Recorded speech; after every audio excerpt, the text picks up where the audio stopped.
미국이 멕시코, 캐나다산 수입차에 대한 25% 관세를 한 달간 면제한다고 밝혔습니다.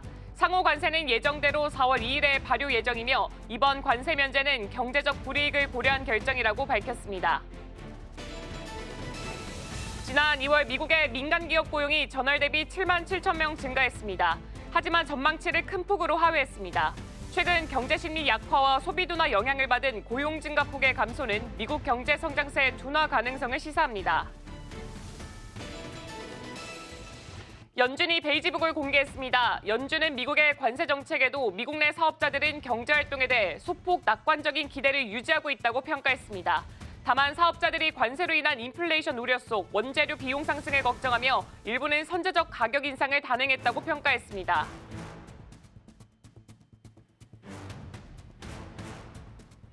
네, 간밤 뉴욕에서 있었던 일 쉽고 빠르게 전해드리겠습니다. 안녕하세요. 글로벌 증시와이드 진행의 오은비입니다. 미국의 2월 민간 부분 고용 증가 수가 시장의 예상치를 대폭 하회한 7만 7천 명 증가로 발표가 됐습니다. 특히나 관세와 직접적인 연결고리가 있는 무역이라던가 운송 쪽에서 감소율이 두드러졌고요. 이렇게 되면서 트럼프 대통령의 정책에 있어서 앞으로 성장세가 더욱더 둔화가 될 수 있다라는 우려감이 커지고 있습니다. 또한 트럼프 대통령은 멕시코와 캐나다에 매기던 25% 관세에서 자동차 부분은 한 달간 유예하기로 결정했다고 밝혔습니다. 네, 이렇게 미국의 관세 정책 발표로 인해서 시장은 계속해서 오르락내리락을 반복하고 있습니다. 장 초반에는 하락으로 출발을 했는데요. 그래도 장 마감으로 가면서 반등에 성공했습니다. 자세한 마감 상황 살펴보도록 하겠습니다.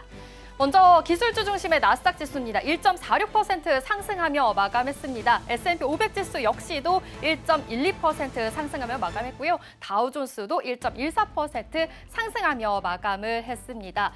이어서 살펴보도록 하겠습니다. 미국 10년물 국채금리 1.95% 상승하며 거래됐고요. 필라델피아 반도체 지수 역시도 기술주들이 반등을 하면서 2.09% 상승하며 마감했습니다. 다만 이 WTI 국제유가는 계속해서 하락 흐름이 이어지고 있는데요. 2.71% 하락하며 또 거래가 됐습니다. 트럼프의 관세 정책과 오펙 플러스 증산 요인이 유가를 계속해서 짓누르고 있는 것으로 보입니다. 이어서 히트맵 열어서 자세한 종목 흐름도 살펴보겠습니다. 네, 전반적으로 상승하는 흐름 이어지고 있습니다. 먼저 미국의 경기 불안에 대한 심리가 짙어지면서 주요 금융주들은 장 초반에 좀 힘을 못 냈었는데요. 하지만 이렇게 좀 상승하는 흐름이 계속해서 이어지고 있고요. 또 경기 방어주의 역할을 해줬던 의료기술, 이 헬스케어 섹터 쪽으로도 좀 하락폭이 깊었었지만 그래도 상승으로 마감을 했습니다. 또 리테일 트레이드 부분도 보겠습니다. 이 월마트 부분에서도 1% 상승하면서 좋은 흐름 보였습니다. 다만 이렇게 유가의 하락이 깊어지면서 에너지 쪽으로는 계속해서 하락 흐름이 이어지고 있는데요. 엑슨모빌과 쉐브론은 하락하면서 마감을 했습니다. 이어서 M7 마감 상황도 살펴보도록 하겠습니다. 전반적으로 상승이 짙은 가운데 애플만이 하락으로 마감을 했습니다. 이 보합권에서 등락을 하다가 결국에는 하락으로 마감을 한 건데요. 요즘 신제품들이 계속해서 쏟아지고 있습니다. 아이폰 16E와 아이패드 에어 그리고 M4 칩까지 꾸준히 발표가 이어졌는데도 불구하고 시장의 관심을 이끄는 모습은 아닌 것으로 보입니다. 이어서 엔비디아입니다. 장 초반에는 좀 하락폭이 깊었었는데요. 1.13% 상승하며 마감했습니다. 역시나 이 관세에 대한 부담감이 덜해지면서 시장에 대한 영향으로 마감으로 갈수록 저가 매수에 힘입어서 상승으로 마감했습니다. 이어서 마이크로소프트도 보겠습니다. 마이크로소프트 3% 넘는 상승 흐름 보여줬는데요.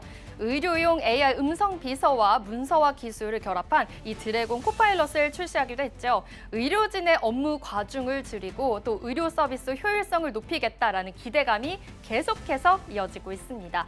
이어서 아마존닷컴도 살펴보겠습니다. 2.24% 상승하는 흐름 보여줬습니다. 또 이어서 살펴보겠습니다. 또 알파벳이야 메타 그리고 테슬라까지 모두 다 또 상승하는 흐름 보여지고 있는데요. 특히 이 메타에서는 이 메타 크리스 콕스 CPO는 곧 출시될 라마4의 인공지능 소프트웨어가 생성형 AI의 최신 트렌드인 AI 에이전트를 강화하는 데 더 도움이 될 것이다 라고 말했습니다. 또 앞서서는 메타 챗봇의 월 이용자 수가 약 7억 명이다라는 소식까지 있었는데요. 올해는 AI 인프라를 확장하기 위해서 650억 달러를 투자하겠다라는 계획까지 있는 상황입니다. 이어서 테슬라입니다. 테슬라도 앞서서 이 뱅크 오브 아메리카가 테슬라의 투자 등급은 중립을 유지하면서 목표가를 490달러에서 380달러로 대폭 낮추기도 했는데요. 중국과 미국 정정으로 인해서 이 테슬라의 피해도 불가피하다며 이 목표가를 크게 하향하기도 했습니다. 이 여파로 인해서 하락으로 출발은 했지만 그래도 시장의 좋은 흐름으로 인해서 2% 상승하며 마감했습니다. 이어서 주요 글로벌 이슈 소식도 살펴보겠습니다. 도널드 트럼프 미국 행정부가 멕시코, 캐나다에 발효한 자동차 업종에 25% 관세를 한 달간 유예하기로 결정했습니다. 트럼프 행정부 관계자들이 포드, 제너럴 모터스, 스텔란티스 대표와 만나 앞서 이 같은 내용을 논의했다고 보도했습니다. 한 달간 유예가 결정되면서 GM은 5% 급등했고요. 포드와 스텔란티스도 4%, 8% 급등하는 흐름 보였습니다. 또 앞서서 이번 관세 조치로 인해서 멕시코에 생산 기반을 두고 있는 미국 완성차 업계에서는 차량 생산 비용 급등과 공급망 혼란 등 직격탄을 맞을 것이란 우려가 커졌고요. 일부 차량 모델 가격이 많게는 25% 오를 것이라고 예상되는 상황이었습니다. 미국의 2월 서비스 구매 관리자 지수 확정치가 시장 예상치를 상회했습니다. PMI는 50을 기준선으로 해서 서비스업의 업황 확장과 위축 여부를 가늠하게 되는데요. 현지 시간으로 5일 S&P 글로벌이 발표한 PMI 보고서에 따르면 미국 2월의 서비스 구매 관리자 지수 확정치는 51.0으로 시장 예상치 49.7을 상회했습니다. 이번 발표된 서비스 PMI 지수는 지난달 52.9보다 낮은 수치를 기록하면서 미국 서비스 업황이 1월 대비 축소되고 있음을 시사했는데요. S&P 글로벌은 보고서를 통해서 서비스 업황은 여전히 성장세를 유지하고 있다면서 확장 속도는 2023년 11월 이후 가장 느린 수준이다라고 평가했습니다. 또 이어서 신규 산업에 대한 성장이 둔화되고 있다, 이 영향을 더 끼쳤다라고 덧붙이기도 했는데요. 또한 2월에 ISM 비제조업 구매자 관리 지수도 발표가 됐습니다. 예상치를 상회했는데요. 미국의 2월 비제조업 PMI는 53.5로 예상치와 전월치를 모두 상회했습니다. ISM은 매달 20개의 산업 분야에서 400개 업체를 대상으로 제조업 경기를 평가하는 설문조사를 실시해서 PMI 지수를 산정하게 되는데요. 이 지수가 50보다 높으면 경기 확장에 대한 의견이다라고 볼 수 있겠습니다. 미국의 2월 ADP가 조사한 민간 부분 비농업의 고용 지수가 발표가 됐습니다. 월가 예상치보다 대폭 하회한 것으로 나타났는데요. 작년 7월 이후 가장 적은 증가폭입니다. 현지 시간으로 5일 미국의 ADP사가 발표한 전미 고용 보고서에 따르면 2월 민간 신규 일자리 고용은 7만 7천 건으로 예상치인 14만 1천 건과 지난달 수치인 18만 6천 건을 모두 하회했습니다. 이 리털리슨 ADP 수석 경제학자는 이 정책의 불확실성과 소비 지출 감소로 인해서 기업들이 채용에 더욱 신중해진 것이 더 느껴졌다. 또 고용 둔화에 영향을 미쳤다라고 이야기했습니다. 전미 고용 보고서는 ADP사에서 약 40만 개의 미국 사업차 고객 입금 데이터를 근거로 한 고용 변화 척도로 인해서 이 정부 데이터보다 먼저 발표가 되기 때문에 정부의 비농업 부분 고용 변화의 예측치로 활용하게 됩니다. 미국 전기차 업체 테슬라의 독일 판매량이 1년 사이에 4분의 1로 줄어든 것으로 집계됐습니다. 현지 시간 5일 미국의 독일 연방도로교통청에 따르면 이 지난달 신규 등록된 테슬라 차량은 1,429대로 지난해 2월보다 76.3% 감소했습니다. 지난 1월에 유럽에 등록된 테슬라도 작년에 비해서 45% 줄어든 바가 있었는데요. 전체 자동차 시장의 시장 점유율은 같은 기간 2.8%에서 0.7%로 줄었습니다. 반면 경쟁사 비아드는 이 신규 등록 185대로 96.8%, 풀스타는 263대로 60.4% 늘었습니다. 테슬라는 도널드 트럼프 미국 대통령의 최측근으로 떠오른 CEO 일론 머스크의 비호감 이미지 탓에 고전하고 있는 것으로 보입니다. 유럽에서는 지난해 11월 이 트럼프 대통령 당선 이후에 독일 대항당 등 이 각국 구구 정당을 공개적으로 지원해서 정치 개입에 논란을 일으키기도 했습니다. 덴마크 제약사 노보노디스크가 자사의 비만 치료제 위고비를 저렴한 가격에 직접 판매하기로 했다고 노보노디스크 주가가 3% 급등하기도 했습니다. 이 노보노디스크는 보험이 적용되지 않은 환자와 또 보험 보장이 부족한 환자들을 대상으로 위고비를 자사 온라인 약국을 통해서 월 499달러에 판매하기로 했다고 발표했습니다. 이는 기존의 위고비 정가인 월 1,350달러보다 크게 할인된 가격입니다. 반면 힘센 허즈는 이 지난달 위고비 복제약으로 인해서 2억 2,500만 달러의 매출을 기록하기도 했는데요. 이에 따라서 소식으로 장중 3% 하락을 맞이하기도 했습니다. 지금까지 글로벌 이슈 전해드렸습니다.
네, 목요일 글로벌 마켓 리뷰 본격적으로 출발해 보도록 하겠습니다. 오늘 함께 하실 분은 기업공시연구소 변영인 대표입니다. 네, 대표님 안녕하세요. 네, 반갑습니다. 네, 그럼 오늘 헤드라인부터 바로 열어보도록 하겠습니다. 네, 오늘의 헤드라인은 트럼프의 메시지에 출렁이는 글로벌 시장, 그에 맞는 전략에 대해서 한번 알아보도록 하겠습니다. 이제 가장 먼저 뉴욕 증시 3대 지수 간밤에 어땠는지 짚어보면 좋을 것 같은데요. 일단은 3대 지수가 1% 넘게 또 상승을 했습니다. 근데 사실 뭐 그동안 이 관세가 현실화가 됐기도 했고 또 트럼프라는 리스크가 워낙 크게 존재했었기 때문에 뉴욕 증시 3대 지수가 어제까지만 하더라도 굉장히 많이 흔들리는 모습 보였습니다. 또 오늘 같은 경우에는 뭐 멕시코나던가 캐나다 쪽에서 이렇게 자동차를 한 달간 관세를 유예시키겠다 하면서 좀 반등하는 모습을 보여주었는데 일단 자세하게 마감 상황부터 한번 짚어보도록 하겠습니다. 최근에 미국에 특히 뭐 기술주를 중심으로 해서 투매가 좀 발생하게 된 가장 큰 원인이 이 관세 리스크가 이제 현실화됐던 이런 부분들이 지금 가장 큰 영향이 아니었나라고 좀 볼 수가 있겠고요. 이 부분이 3월 4일 뭐 캐나다, 멕시코에 대한 추가 관세 25%, 중국에 대해서는 10% 플러스 10%죠. 전체 20%에 대한 관세를 좀 부과하면서 무역 전쟁에 관련된 우려 요인들, 이 부분은 단순한 우려감들보다는 해당되는 수입 물가가 증가된 요인들, 이 부분은 인플레이션의 상방 압력 우려감이 더욱더 좀 커졌기 때문에 물가에 좀 부담이 된다는 관점에서 미국 증시의 조정에 좀 빌미가 좀 됐었고, 어제의 경우에는 뭐 미국의 의회 연설에 따라서 일부 수급에 관련된 일부 긍정적인 영향도 있었지만 뭐 상호 관세 같은 부정적인 또 리스크 요인들도 한 번 좀 더 부각이 좀 된 것이죠. 다만 어제 이 캐나다, 멕시코에 대한 이 자동차 부분에 대한 관세를 한 달간 좀 유예한다는 결정, 이 부분 때문에 수급적으로 좀 반등할 수 있는 어떤 원인이 좀 됐는데, 자동차 부분은 이전에도 한번 제가 강조를 좀 드린 것처럼 멕시코 현지 법인의 미국 또는 일본과 한국도 마찬가지로 전반적으로 미국의 경우에는 3대 완성차 업체들에 대한 전체 양산 물량이 한 20% 정도가 멕시코에서 만들어서 미국으로 좀 공급이 되고 있습니다. 이제 이런 부분이라면 추가 관세 부분들이 비단 뭐 일본과 한국 같은 자동차 강국들이 관세 부과에 관련된 어떤 뭐 피해가 좀 될 수 있다, 이 부분보다는 자국 산업에 오히려 더 큰 영향을 좀 끼치는 관점에서 이 부분이 좀 부담이 좀 됐었기 때문에 협상용 카드라는 관점이 좀 더 우세하지 않을까라는 전망들이 좀 있었지만, 이런 해당되는 관세가 현실화됐던 그런 부분들이 단기적으로는 좀 조정이 좀 빌미가 됐었고, 한 달간 좀 유예를 좀 했다는 부분들은 명확하게는 뭐 리스크가 좀 해소됐다라기보다는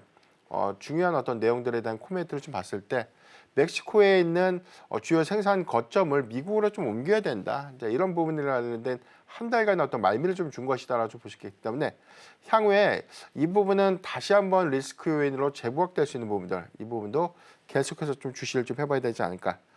전반적인 어떤 상황들 좀 봤을 때는 지난 1월에 고용 지표가 굉장히 좀 견조했는데 2월 달에 이 ADP죠, 민간 고용 지표의 부분에서는 7개월 이래 가장 뭐 최저치를 좀 기록했다는 부분들, 한 달 만에 뭐 크게 뭐 둔화가 됐다, 이 부분을 좀 확인할 수는 없겠지만 이번 주에 발표된 뭐 고용 지표가 좀 가장 중요한 좀 단서가 좀 될 것이기 때문에 이 부분이 노동시장마저 위축이 좀 되는 모양새라면 물가는 올라가고 오히려 경제 지표는 좀 둔화되는 스태그플레이션에 관련된 우려감들이 보다 현실화가 좀 되지 않을까라고 좀 판단해 보겠습니다.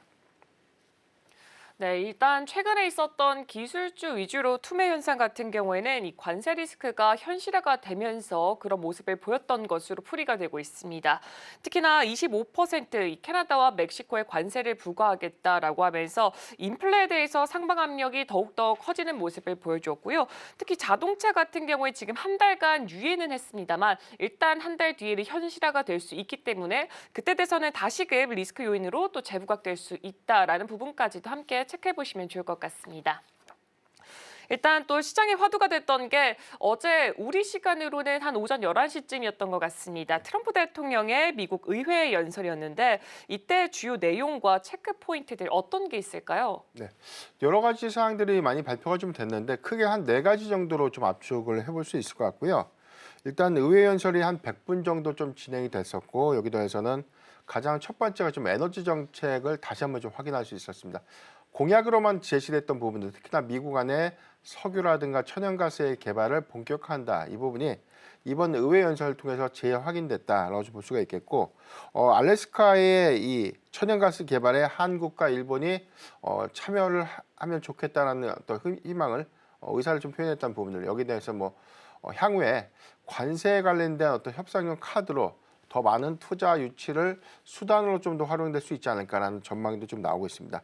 두 번째는 칩스법에 대해서 형편없는 지원 사업이다라고 좀 평가 절하를 좀 했는데, 반도체 지원법에 대해서 그동안 일부 개정이라든가 축소 조정 좀 하지 않을까라는 전망이 있었지만 폐지를 좀 시사했다는 관점에서는 이 부분은 단기적 관점에서 굉장히 좀 우려스러운 포인트가 좀 되지 않을까. 아직 뭐 현실화됐지는 않지만 칩스법의 경우에는 향후에 어떤 미국 안에 투자와 좀 맞물리면서 조정 양상이 좀 있지 않을까라는 기대치가 좀 있지만, 일단 기조가 폐지하고 나서 해당된 재원을 미국 연방의 부채를 좀 절감시키는 비용으로 사용해야 된다는 어떤 메시지를 좀 줬기 때문에 칩스법이 반도체 섹터, 특히나 미국의 기술주 관점에서는 조정이 좀 빌미가 될 수 있기 때문에 향후에 현실화 여부가 좀 중요한 체크 포인트가 좀 되지 않을까라고 좀 볼 수가 있겠습니다.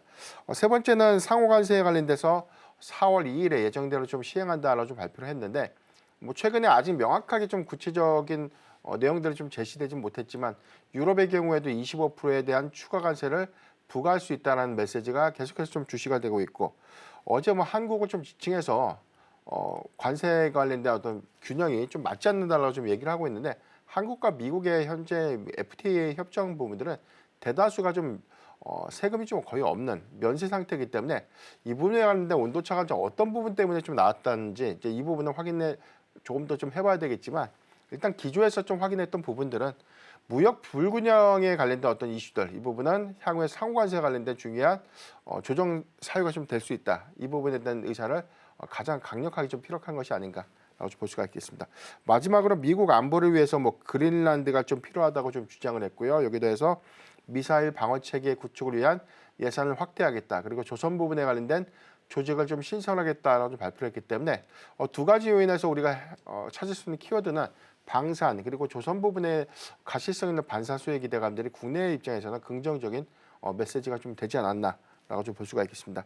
전체 상황 중에서 뭐 칩스법이 가장 큰 화두가 좀 될 것 같습니다. 이 부분은 미국의 투자를 기화로 해서 오히려 많은 보조금을 좀 주기로 했던 부분들은 투자라는 선행 조치가 좀 있고 난 이후에 반대급부가 좀 보조금이라는 어떤 정책이었는데 이 부분이 지난 1월에도 마찬가지 해당되는 뭐 칩스법에 관련된 내용들 대출금의 지원을 중단하는 그런 문서가 좀 이미 좀 발동을 했다만 워싱턴 법원에서 좀 제동이 걸린 바 있었죠. 이런 것들 종합적으로 좀 감안을 해봤을 때는 칩스법이 향후에 폐지가 좀 현실화가 된다면 단기적인 수급 조정 사유가 좀 되지 않을까 좀 판단해 보겠습니다.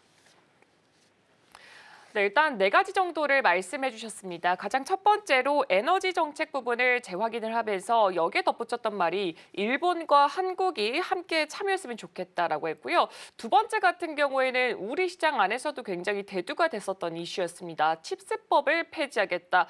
일단 우리 시장 안에서는 삼성전자, SK하이닉스가 있겠지만 일단 TSMC 쪽에서도 이 반도체 보조금을 확정받은 상태라 이제 이 이후로는 아직까지는 미지수로 남겨진 상황으로 보여지고 있습니다.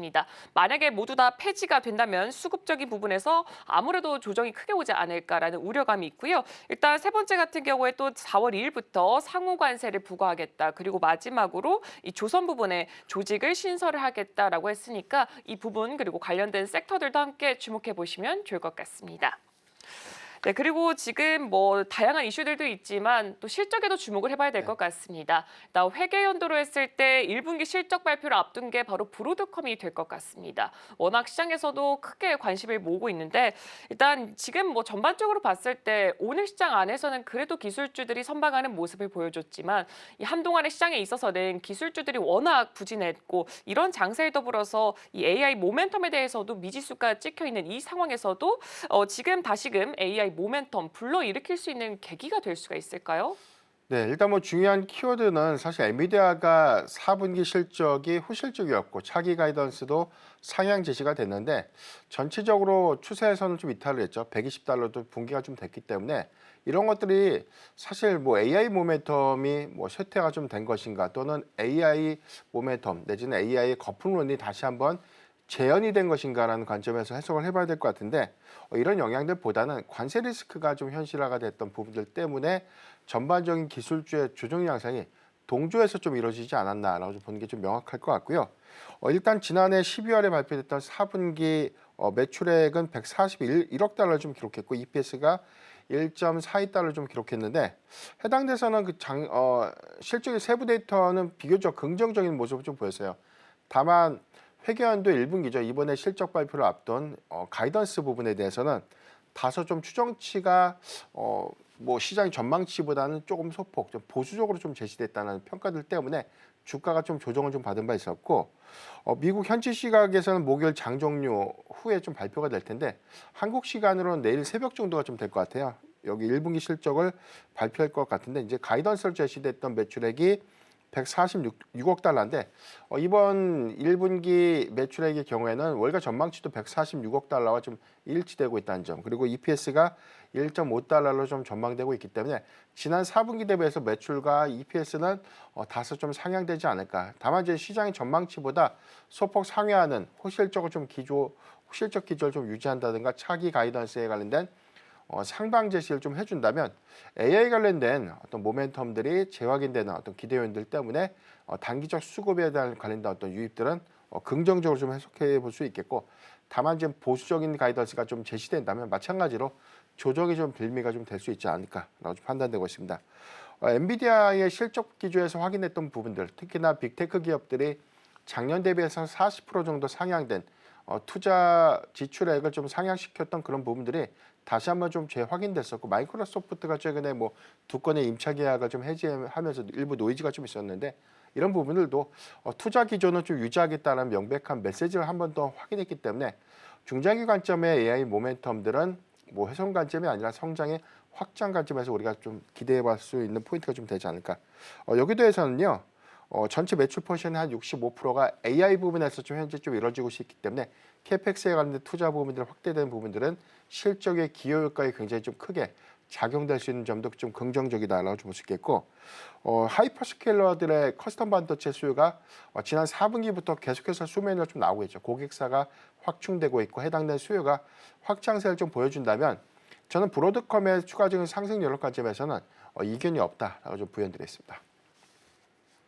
일단 브로드컴 같은 경우에는 작년 4분기에 실적 발표를 했을 때 가이던스를 제시할 때 다소 보수적으로 제시한 바가 있습니다. 그리고 일단 올해 1분기 같은 경우에는 매출과 EPS가 좀 상향되지 않을까라는 기대감이 그대로 존재하고 있고요. 일단 이번에 이 실적을 발표를 하게 되면서 가이던스가 시장 예상치보다 잘 나오게 된다면은 AI에 대한 모멘텀을 다시 한 번 더 확인을 하면서 수급적인 기대를 좀 해볼 수가 있을 것으로 보여지고 있습니다. 그리고 하이퍼스케일러들이 지금 이 커스텀 반도체 수요 확대 관점에서는 단기적으로는 좀 기대 요인이 될 수 있다라는 부분까지 참고하시면서 내일 오전에 있을 이 지금 브로드컴의 실적 발표 함께 주목해 보시면 좋을 것 같습니다. 근데 사실 뭐 브로드컴은 이렇게 앞으로 전망을 좀 좋게 제시를 한다면은 오히려 전망이 좀 부정적인 부분도 하나 있습니다. 바로 테슬라가 아닐까 싶습니다. 뭐 지금 주가만 보더라도 이 트럼프 대통령 당선 이전까지 돌아갔다라고 했고 또 월가에서도 뭐 TP를 상향 조정했다라는 소식이 엊그제 있었던 것 같은데 또 최근에 봤더니 모건 스탠리 쪽에서 굉장히 낮추는 모습을 보여주기도 했습니다. 일단 전기차 판매량도 뭐 날이 갈수록 계속 급감하는 모습도 보여줬고 최근의 뉴스로는 독일에서도 거의 4분의 1 정도로 급감을 했다. 그러면서 지금 주가가 석 달 만에 반토막이 됐는데 지금 실적 피크 과연 정말 현실화가 된 걸로 해석을 해볼 수가 있을까요? 네.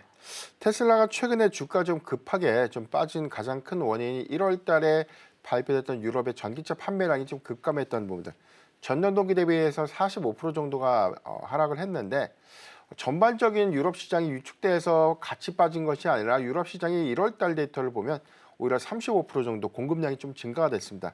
뭐 비아디라든가 폴스바겐 그리고 기아 같은 경쟁사들의 판매량들은 증가했는데 테슬라만 오히려 좀 하락을 했다는 것이죠. 다만 이제 이 부분을 명확하게 테슬라 차량이 이제 더 이상 팔리지 않는 것인가 아니면 뭐 최근 뭐 일론 머스크에 관련된 정치적 행보가 전반적인 어떤 시장의 판매량들을 위축시켰는가라는 관점에서 해석을 좀 해본다면 해당된 영향들은 뭐 신차 출고를 좀 대기하는 수요를 좀 감안했을 때 전체적으로는 뭐 주력 차종인 모델 Y가 이번 3월에 좀 출시가 좀 되죠.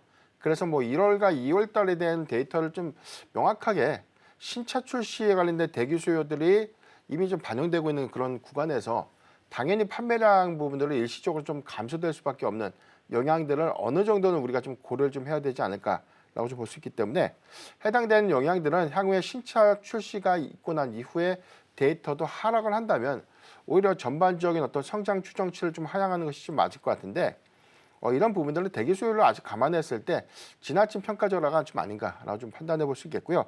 오늘 뭐 최근에 더 노이즈가 좀 됐던 부분들은 중국의 1월과 2월 달에 대한 전기차 판매량이 또 전년 동기 대비 합산해서 한 28.7%가 감소가 됐습니다. 2월 데이터를 보면 49.2%가 좀 감소를 했는데 그렇다면 중국 시장에서도 테슬라 자동차가 더 이상 좀 팔리지 않는 것인가 이런 관점에서 해석을 해보면 역시나 모델 Y의 업그레이드에 관련된 생산분들의 오히려 업그레이드에 관련된 공정 이슈 때문에 감소될 수밖에 없는 영향들이 2월 달에는 판매 급감의 가장 큰 원인이었다는 점을 좀 감안해야 되지 않을까라고 좀 볼 수가 있겠습니다.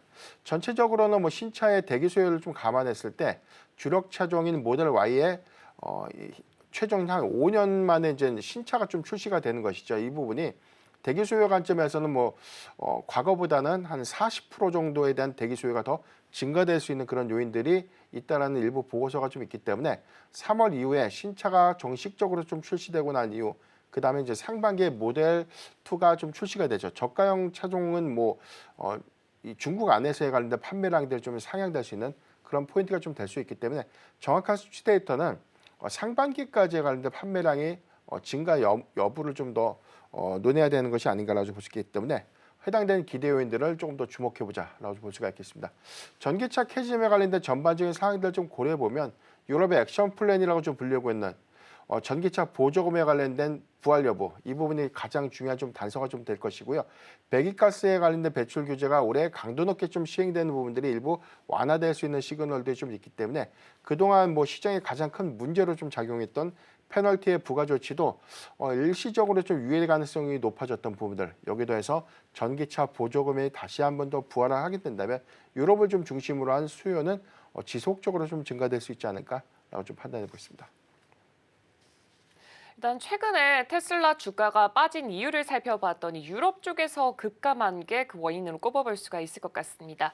그리고 일단 2월에 독일 판매량 자체도 76% 정도 급감을 했다라고 볼 수가 있을 것 같은데 그 이유를 살펴봤더니 이 모델 Y가 업그레이드 출시가 예정이 되면서 이 생산이 중단됐던 영향도 굉장히 크게 반영이 됐다라고 볼 수가 있을 것 같습니다. 그렇기 때문에 당연히 업그레이드 출시가 된 이후에 과연 얼마나 지금 판매량이 찍힐 수가 있는지 이 부분을 가장 먼저 주목해 보시면 좋을 것 같고요. 그리고 이제 유럽에서 이 액션 플랜, 이 전기차 보조금 쪽이 과연 부활이 되는지 이 부분도 함께 체크해 보시면 좋을 것 같습니다.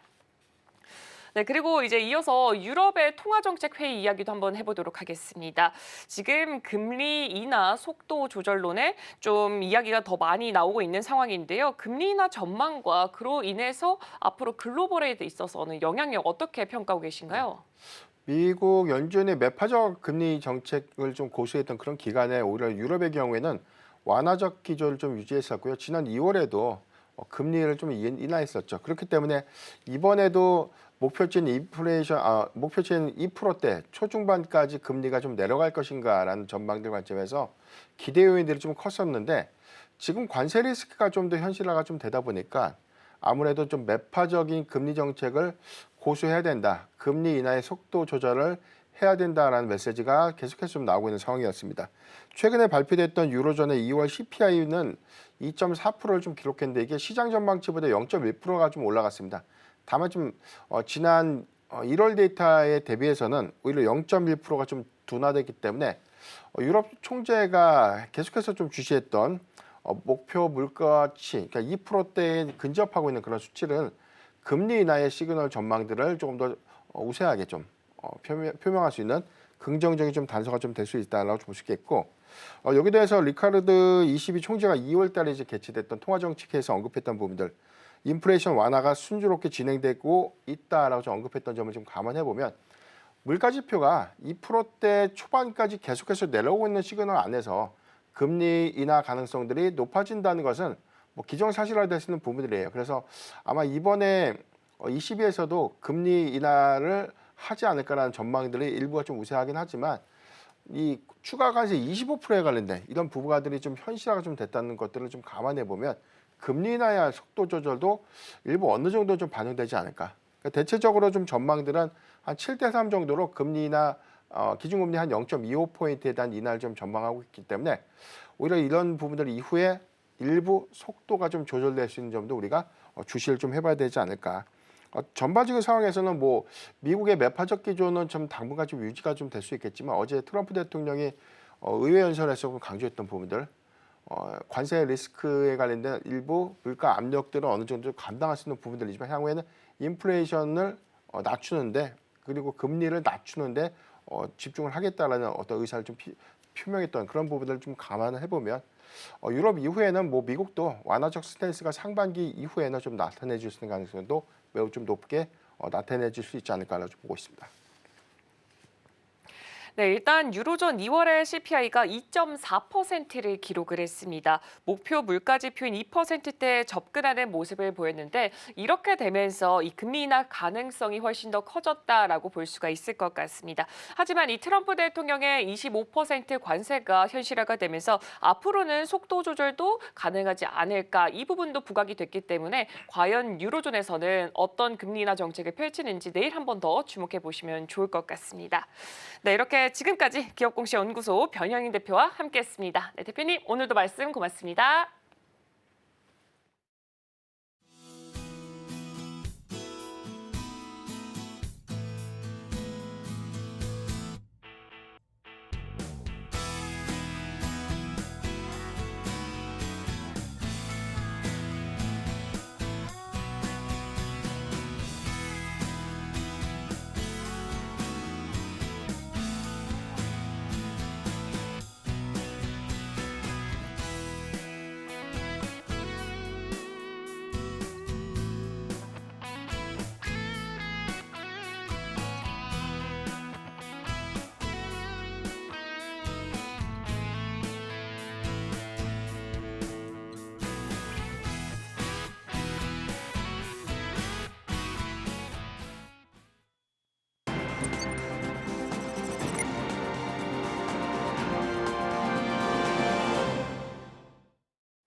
오늘 아침 빼놓을 수 없는 코인 소식 전해드리겠습니다. 오전 6시 30분 기준입니다.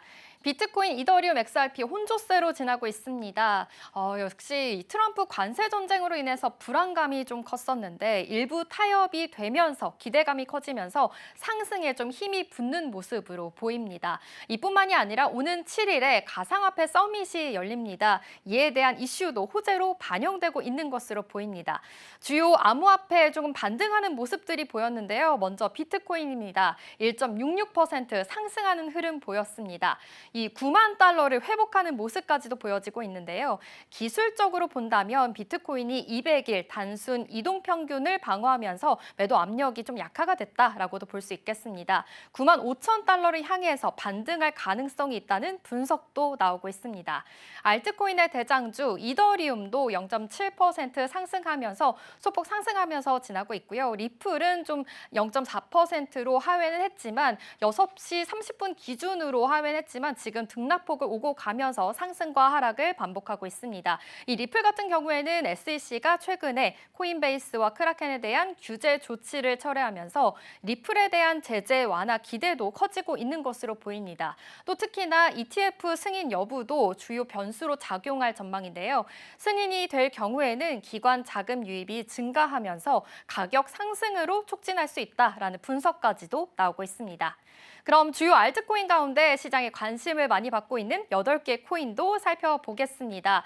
역시나 좀 혼조세로 지나고 있는데요. 솔라나입니다. 1.66% 하락한 채 6시 30분에는 지났습니다. 이 솔라나가 밈코인 시장 전체에 좀 침체가 있는데도 불구하고 그래도 5개월 연속으로 탈중앙화 거래소 거래량에서 좀 선두를 유지하고 있긴 한데요. 오늘은 좀 소폭 하락하는 모습을 보였습니다.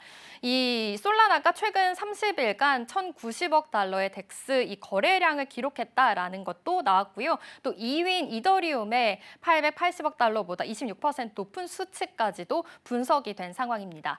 도지코인도 살펴보겠습니다. 2.15% 상승하며 지나고 있습니다. 도지코인이 올해 사상 최고가인 0.73달러를 다시 돌파할 가능성이 거론되고 있습니다. 기관 투자 증가와 엑스네에서 도지코인 결제 도입 가능성이 주요 변수로 작용할 것으로 보입니다. 이어서 에이다입니다. 3% 급등하는 흐름 보여줬는데요. 역시나 오늘도 좀 강한 상승 흐름을 보여주고 있습니다. 이 에이다를 미국의 전략적 이 암호화폐 준비금 리스트에 포함할 가능성을 언급을 하면서 고래들이 대량 매수에 나선 것으로 분석이 됩니다. 전문가들은 강세 흐름이 지속될 경우 에이다 가격이 12달러까지 상승할 가능성이 있다라고 전망하고 있는데요. 또한 이 카르다노의 가격 급등은 최근 암호화폐 시장의 강세 흐름과 또 에이다 ETF 승인 기대감, 또 네트워크 활동 증가 등이 복합적으로 작용한 결과다라고도 볼 수 있겠습니다. 이어서 체인링크입니다. 오늘 9%도 강한 흐름 보여지고 있는데요. 체인링크는 앞서서 오라클 솔루션 선두 조자로서 자리매김했습니다. 종합 컴퓨팅 플랫폼으로의 도약을 선언한 바도 있었는데요. 역시나 계속해서 강한 흐름 보여지고 있습니다. 또 이어서 살펴보도록 하겠습니다. 전체적으로 상승불 켜주고 있는 모습입니다. 이 수익 코인 좀 일주일 전 대비해서 가격이 하락폭이 깊었었는데요. 저가 매수에 대한 기회가 들어온 것으로 보입니다. 상승 바람이 불면서 계속해서 상승세가 유입되고 있습니다. 아발란체도 10% 또 강한 상승 흐름 보여지고 있고요. 스텔라 루멘 또한 1.43% 상승하며 지나고 있습니다. 마지막 시바이누도 1.74% 상승하면서 또 지나고 있는데요. 최근 하락 이후에 반등세를 보이면서 좋은 흐름 이어지고 있습니다. 그럼 이어서 빼놓을 수 없는 암호화폐 이슈 소식 전해드리겠습니다. 먼저 첫 번째 소식입니다. 미국 증권거래위원회와 리플 간의 XRP 소송이 3월 내에 조기 해결될 가능성이 제기됐습니다.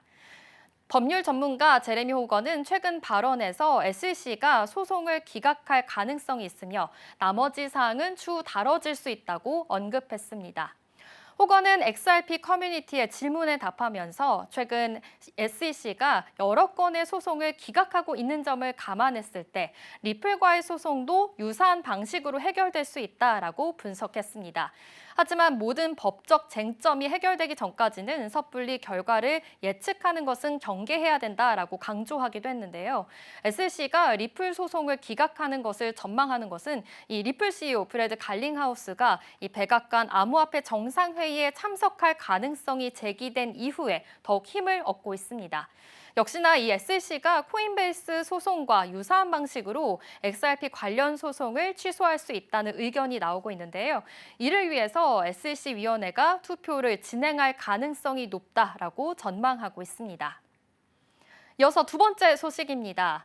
국내 게임사 위메이드가 발행한 암호화폐 위믹스가 90억 원어치 대규모 해킹 피해에 또다시 상장 폐지 위기에 몰렸습니다. 위믹스를 운영하는 위메이드 자회사 위믹스 재단은 홈페이지를 통해서 2월 28일 플레이 브릿지 볼트에 대한 악의적인 외부 공격으로 인해서 약 865만 4,860개 위믹스 코인이 비정상 출금됐다라고 공지했습니다. 플레이 브릿지는 위믹스를 다른 블록체인 네트워크로 전송하는 시스템인데요. 플레이 브릿지 볼트는 이 과정에서 이 가상자산을 보관하는 지갑입니다. 위메이드에 따르면 공격자는 플레이 브릿지 볼트에 있는 위믹스 코인을 13회에 걸쳐서 2개의 외부 지갑으로 전송을 했고요. 이를 이 쿠코인, 비트마트, 그리고 바이비트 등 7개 해외 글로벌 거래소로 전송했다라고 전했습니다. 이 탈취된 위믹스 대부분은 매도가 된 것으로 추정이 됩니다. 공시 전날까지 900원대에 거래되던 위믹스 가격은 공시 직후에 35%가량 떨어진 570원대에 급락을 했고요. 현재도 600원대 후반에 거래되고 있습니다. 지금까지 코인 소식 알아봤습니다.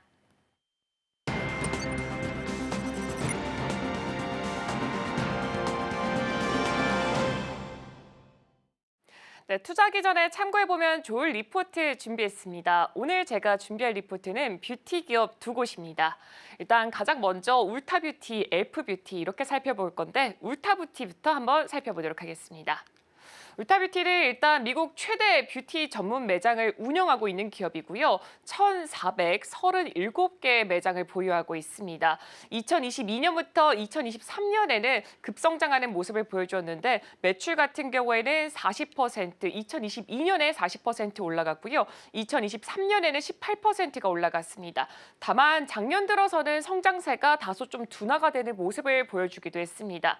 그리고 3분기 실적을 봤더니 매출 같은 경우에 도 YOY 대비했을 때 1.7%가 늘어났고요. EPS도 YOY 대비했을 때는 1.4%가 올라가면서 예상치를 상회했습니다. 다만 여기서 성장이 둔화될 것이고 경쟁이 앞으로 더 심화가 될 것이다. 이 부분이 우려감이 반영이 되면서 주가가 하락하는 모습을 보이기도 했습니다. 그리고 팬데믹 특수 효과가 감소를 하게 되면서 미국 전반적으로 봤을 때 이 뷰티 소비가 전반적으로 좀 둔화가 되고 있다라는 부분도 주가가 좀 떨어지는 데 한 영향을 한 것으로 분석되고 있습니다.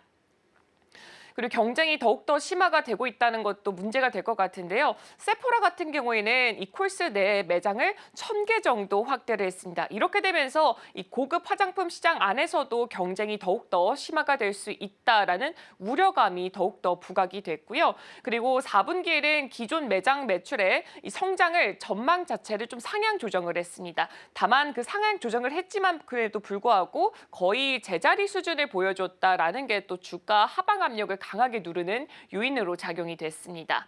그리고 3분기 같은 경우에는 기존 매장 매출 성장률이 0.6% 정도 증가를 했습니다. 방문객 수가 0.5% 정도 늘어났고요. 1인당 구매액은 0.1% 정도 증가를 하게 됐습니다. 그리고 낮은 성장률이 예상이 되고 또 매출 증가 속도가 좀 둔화가 앞으로도 지속이 될 수 있다라는 전망치가 함께 또 제시가 됐습니다.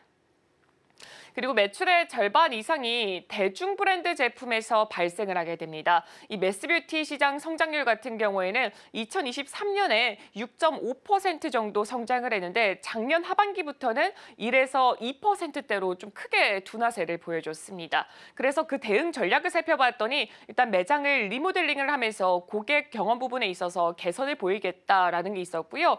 그리고 타겟 같은 경우에는 이 부분 안에서 매장의 입점을 조금 더 확대를 해보겠다라는 게 또 울타뷰티의 정책이었습니다. 또 온라인 쇼핑몰 여기 있어서 조금 더 강화를 해보겠다. 여기에 더불어서 이 매스 시장에서도 성장세를 유지 중인 스킨케어 이 부분에 조금 더 집중을 할 것으로 보여지고 있습니다. 소비자들이 가격에 민감해지면서 구매 채널 자체가 변화가 되고 있습니다. 기존 오프라인 매장에서는 이제는 아마존이라던가 월마트처럼 대형 유통업체로 이동하는 모습을 보여주고 있고요. 브랜드들도 자체 온라인 쇼핑몰을 강화하면서 이 대형 유통업체에 입점하는 것을 더욱더 크게 확대해가고 있습니다. 예를 들면 에스티로드를 볼 수 있을 것 같은데 에스티로더 안에 있는 9개의 브랜드가 아마존 프리미엄 뷰티 스토어에 입점을 하게 됐습니다. 그리고 경쟁이 심화가 되면서 할인 행사라든가 아니면 제품 마진 쪽에서 축소감이 조금 더 우려가 부각이 되고 있고요. 또 신규 매장을 오픈하게 된다면은 이 단기적으로 비용 부담 가능성이 더욱더 커질 수밖에 없을 것 같습니다. 그리고 3월 13일에 4분기 실적을 발표할 예정인데 이렇게 경쟁이 과연 어떻게 진행되고 있는지 그리고 향후 전략이 과연 잘 제시가 될 수 있는지 이 부분을 꼭 확인해 보시면 좋을 것 같습니다. 이어서 엘프뷰티도 한번 살펴보도록 하겠습니다. 엘프뷰티 같은 경우에 굉장히 비슷한데 일단은 젠지의 인기 브랜드로서 유명해진 기업 중 하나입니다. 급성장한 후에는 주가가 좀 조정세를 보여줬습니다. 일단 평균 제품 가격 자체가 6.5달러이기 때문에 가성비 전략으로 시장을 확대해 나가는 모습을 보여줬었는데요. 일단 2019년부터 2024년 주가가 1295%나 상승을 했었습니다. 근데 최근에 실적 발표 이후에는 좀 급락하는 모습을 보이기도 했습니다. 그리고 회계연도 25년 3분기 같은 경우에는 매출이 3.5억 달러로 YOY 대비했을 때는 31% 정도 늘어났고요. 조정 EPS 같은 경우에도 전년 동기 대비했을 때 좀 비슷한 수준을 나타내기도 했습니다. 그리고 예상보다 낮은 가이던스를 발표하게 되면서 투자자들이 실망감을 보였고 이 때문에 주가가 좀 떨어지는 모습을 보여주기도 했습니다. 그리고 올해 초 같은 경우에 소비가 둔화가 됐습니다. 1월 매출은 YOY 대비했을 때 5% 정도 감소를 했습니다.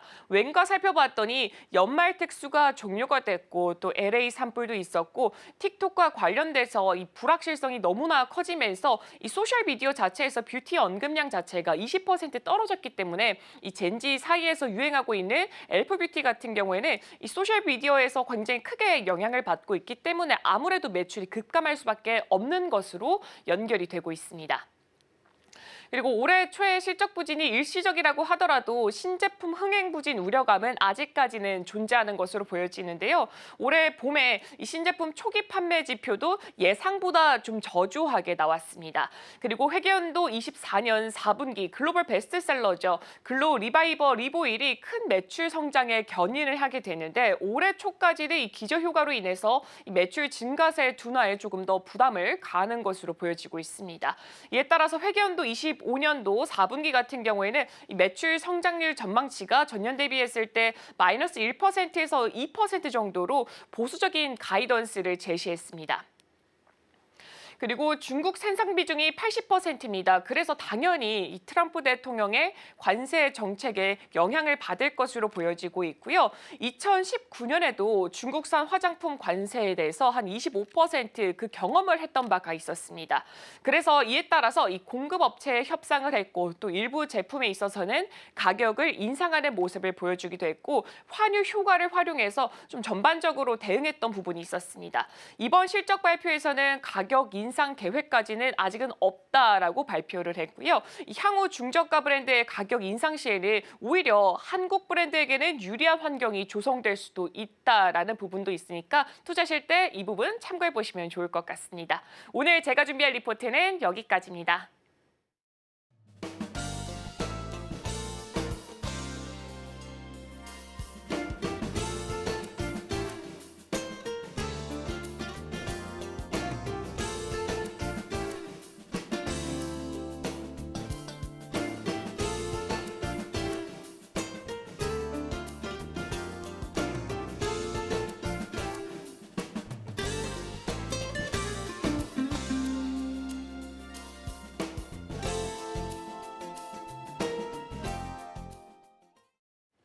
네, 오늘 글로벌 증시와이드가 준비한 소식은 여기까지입니다. 우리 방송에서 제공하는 정보는 투자 판단에 대한 참고 자료일 뿐이고요.